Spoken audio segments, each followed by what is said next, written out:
Wala po, Mayor. First of all, I want to thank you for your time. I know you are very busy people, and lahat ng oras to gather here and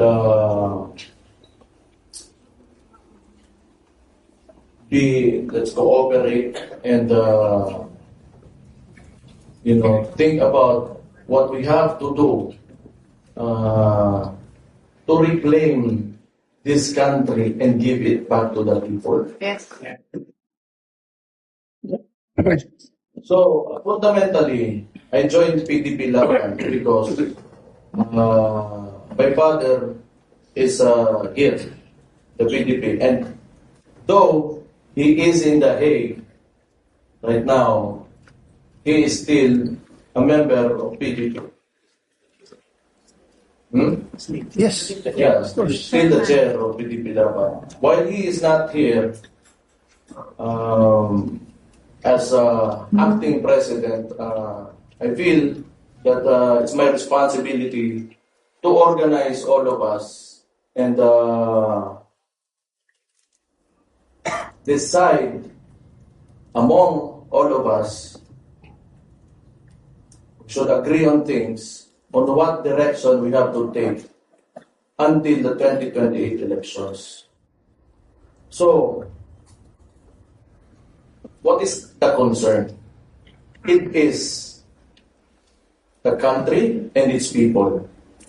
So I believe, kayo lahat na nandito ngayon, and those who follow and believed in my father, kaya nandito pa rin kayo because you still believe that we can make a better country and a better tomorrow.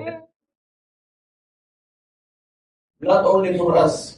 Ako may mga anak ako, kayo may mga anak kayo, may mga apo kayo. So what do we want for our children?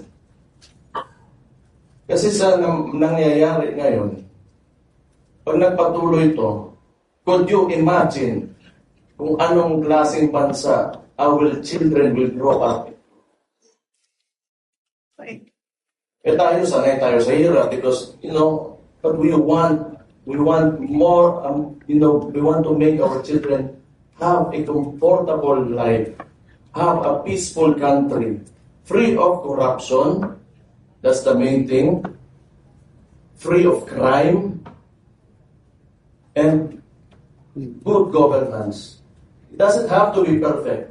Wala naman talagang perfecto sa dito. But